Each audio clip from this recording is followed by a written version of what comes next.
Update muna nga tayo sa mundo ng basketball sa Gilas, Pilipinas. Ito nga breaking news, ang FIBA tila ba'y pinagre-retiro na itong si Abay Junmar Fajardo. Samantalang si Justin Brownlee sikat sa mga Arabo. Ngunit bago nga tayo magpatuloy, pakipindot naman ang like, subscribe at ang notification bell para updated ka sa susunod kong i-upload. Pakipollow na rin ang aking Facebook page na Pinoy Viral Sports Official. Maraming salamat. Naglabas nga ng artikulo ang FIBA patungkol nga ito sa mga matatandang player sa Asia, partikular na nga sa Pilipinas, at dito nga ay tinutukoy nila itong si Abay Junmar Fajardo.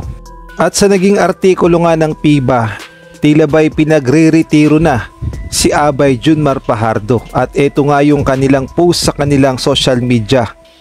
Ang sabi nga dito, farewell tour, the sunset star of the FIBA Asia Cup 2025. Ang sabi pa nga dito, saluting the veteran greats who may have played their final FIBA Asia Cup, at nakalagay nga ang muka ni Junmar Fajardo.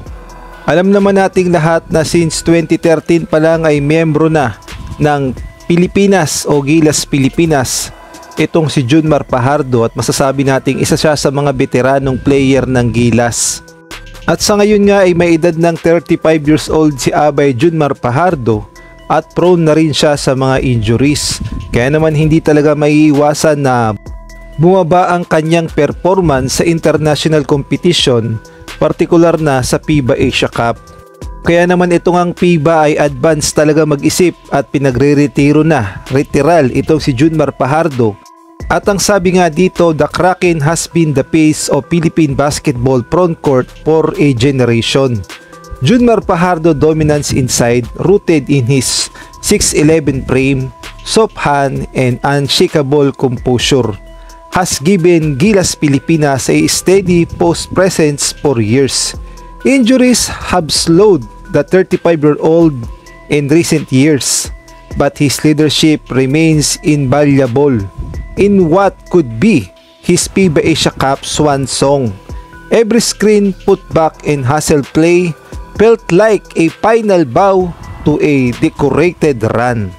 At kung sakali mang magretiro na talaga itong si Abay Junmar Fajardo sa national team sa Gilas Pilipinas, ito naman talaga ang napakalaking good news, dahil ang posibleng pumalit sa kanya ay itong si Quintin Melora Brown, at kumpirmado na nga yan ng SBP na isa na siyang ganap na local player. At paniguradong malaki ang maitutulong ni QMB sa Gilas Pilipinas dahil unang-una mas bata siya, mas mabilis, mas maliksi, mas agresibo, at bagay na bagay talaga siyang maglaro sa Gilas Pilipinas, lalong-lalo na sa paparating na FIBA World Cup Asian Qualifiers. Samantalang sa ibang balita naman, matapos nga ang naging napakagandang performance ni Justin Brownlee sa FIBA Asia Cup sa Gilas Pilipinas, ay napakarami niyang pinabilib. Hindi lang ang ating mga kababayan ang bumilib sa kanya, pati na rin ang mga ibang lahi, partikular na ang mga Arabo ay bilib na bilib talaga sa galing ni Justin Brownlee. At katunayan nga ay nagpa-picture pa ang mga Arabo dito kay Justin Brownlee dahil napaka-solid at talaga namang hinahangaan si Noypi dahil sa galing niya sa paglalaro ng basketball.